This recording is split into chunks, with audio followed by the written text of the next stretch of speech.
र त्यसपछि जब इन्द्र मर्त्यमण्डलबाट स्वर्गलोकमा जान्छन्, जाँदाखेरि द्वारपालहरूले रोके अनि जबरजस्ती गर्न चाहँदाखेरि धक्का मुक्का दिएर त्यहाँबाट धकेले, त्यहाँबाट लखेटे। त्यसपछि इन्द्र आफ्नो इन्द्रासनबाट विचलित भए, इन्द्रासन खोसियो उनको। त्यस्तो अवस्था भएपछि उनी भुल्दै भटक्दै गएको बेलामा एकजना सन्तको आश्रममा गएपछि उहाँको ऋषिप्रवरले उपाय बताउनु भयो र लक्ष्मीको आराधना सुरुवात भयो। लक्ष्मीको आराधना गर्दा उनले के गरे? ल हेर्नुहोस्, यहाँ एउटा तपाईँलाई कतिपयलाई याद होला, नमस्ते तु महामाये श्रीपीठे सुरपूजिते शङ्खचक्र गदा हस्ते महालक्ष्मी नमोस्तुते। यो भनिकन तल के छ भने इति इन्द्रकृत श्री महालक्ष्मी अष्टकम स्तोत्रम। यो इन्द्रले, देवराज इन्द्रले लेखेको स्तोत्र हो। त्यति बेला लेख्ने बेलामा उनले एउटा दुःख दारिद्र्यबाट मुक्ति पाउनको लागि के पढ्यो भने सिद्धि बुद्धि प्रदे देवी मुक्ति मुक्ति प्रदायिनी मन्त्रमूर्ते सदा देवी महालक्ष्मी नमोस्तुते। यसको सम्पुट लाउँदै पढ्दै गर्दै गरेकाले फेरि गुमेको राज्य लौटेर आयो, इन्द्रासन फेरि प्राप्त गर्न सके। त्यस्तै प्रकारले अब हेर्नु है, पञ्चमहालक्ष्मी कहाँ छ भन्नेवाला केही पण्डित स्वामी गुरुवर्गहरूलाई मेरो जवाब, सिद्धि भनेको सम्पल लक्ष्मी, बुद्धि भनेको ज्ञान लक्ष्मी, मुक्ति भनेको भोग लक्ष्मी, मुक्ति भनेको मोक्ष लक्ष्मी र मन्त्रमय श्री महालक्ष्मी। महालक्ष्मी, सम्पल लक्ष्मी, भोग लक्ष्मी, ज्ञान लक्ष्मी पहिलिनैबाट देवराज इन्द्रले आराधना गर्नुभएको यो हामीले देख्यौँ। अब मैले यो लेख्नको लागि जानेछु र जसले पनि यहाँ फारमको रूपमा होला नियमित लेख्ने व्यक्तिले एकै दिनमा धेरै होइन 8वटा मन्त्र लेख्ने दैनिक र नियमित लेख्छु भन्ने व्यक्तिले पछि यहाँबाट त कापी प्राप्त हुन गाह्रो छ। पछि फारम भएपछि यहाँले लेख्न सक्नुहुनेछ।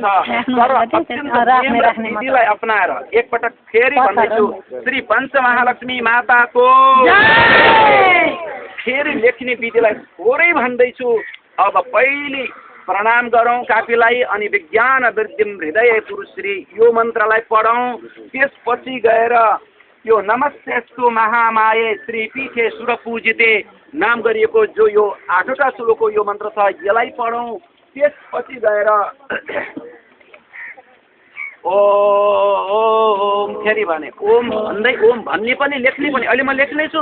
अनि त्यसपछि ते ते बुद्धि प्रदे देवी मुक्ति मुक्ति प्रदायिनी मन्त्रमूर्ते सदा देवी महालक्ष्मी नमोस्तुते।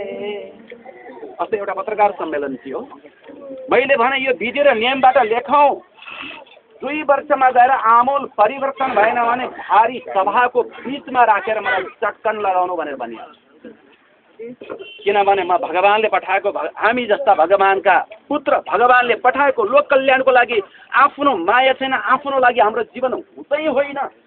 त्यस कारणले भन्दैछु, कर्म नगर्ने फलाकाङ्क्षी हुने त्यस्तो पनि हुन सक्दैन।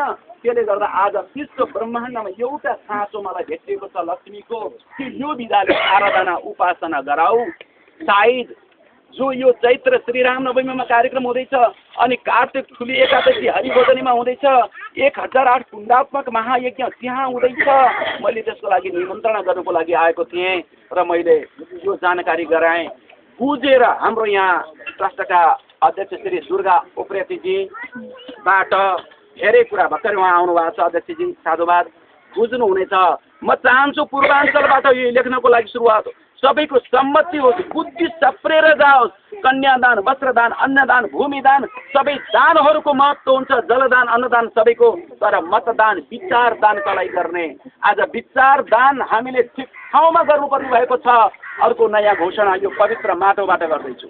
आउने 7 वर्षबाट लिएर 10 वर्षको अन्तरालमा यो सारा अहिलेको परिपाटी चेन्ज हुँदैछ र मातृशक्तिहरूको हातमा राष्ट्र आउँदैछ, जसलाई मैले मातृशक्ति भन्छु। आइमा स्त्री नारी भनेर भन्दिनँ।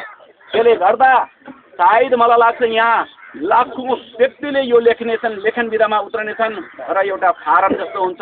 नियमित रूपमा यसलाई लेख्ने व्यक्तिले खोइ त्यो पोइन्ट पाउनुहोस् त देखाइदिउँ।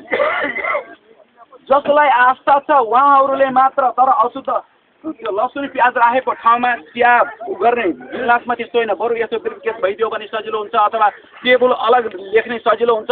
यो होइन कि अशुद्ध अवस्थामा, अपवित्र अवस्थामा, जुठो शुद्धकादी अवस्थामा, त्यस्तामा पनि होइन। ट्रस्टले अस्ति छपाएको रहेछ, तर सन्तोषजनक छैन। म यता आउँछु भन्दाखेरि एकछिनमा तयारी गरेछन्। स्वामीजीका राष्ट्र र राष्ट्रवासीहरूको श्री समृद्धि, सुख शान्ति, आयु आरोग्य होस् भन्ने विश्वासका साथ प्रारम्भ भएको श्री पञ्चश्री सिद्ध मन्त्र लेखन कार्यको सदस्य बनेर भगवान श्री सहित पञ्चमहालक्ष्मी माताको कृपा प्रसाद प्राप्त गर्न अनुरोध गरिन्छ भने ट्रस्टले भनिएको छ। नामथर, गोत्र, ठेगाना, जन्ममिति आदि इत्यादि भनेर यसमा लेख्ने, किनकि नियमित अवस्थाको लागि। यो मेरो जहिलेबाट मलाई निर्देशन भयो त्यो दिनबाट मेरो लागि नियम नै बनेको छ। मलाई यति बेलामा नछोइदिनु होला। अब म थोरै शान्त भएर ध्यान गर्नु होला। कतिपयले मन्त्र याद पनि गर्नु सक्नुहुनेछ, यहाँहरूले गर्न सक्ने अवस्थामा भयो भने गर्नु पनि होला।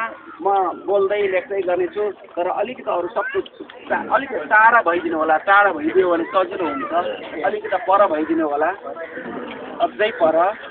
र मलाई यो अगाडिको भाग अलिकति छोडिदिनु पर्ने र मैले त्यही भनेर बाटो अगाडिको मलाई थोरै, किनभने आउने बाटो दादा बित्तिकै हवनमा बसिहाल्छु, धेरै समय लाग्ने छैन। र मलाई थाहा छ आज सबैको धेरै धेरै धेरै कल्याण हुनेछ। र आज सुरुवात हो, जसले पनि द्वन्द्वको लागि सुरुवात गरे, बाहिरको लागि सुरुवात गरे। एकजनाले पहिलो बन्दुक समातेको थियो होला, देशलाई परिवर्तनको दिशामा ल्याए केही समयको लागि। तर कस्तो परिवर्तन, कसको लागि परिवर्तन, कसले कसलाई को माथि जित्ने। एउटै आमाका सन्तति छोराहरू हारे पनि हार, जिते पनि हार। अहिलेसम्म जित्नेको हार र हारेकाको हार त स्वतः नै हुने भयो। मलाई त्यस्तो लाग्छ। नेपाल आमाको, नेपाल आमाको, सेती महानदीको आमाको, समस्त तीर्थहरूको, समस्त तीर्थहरूको, भगवानको, धामको, बाबाको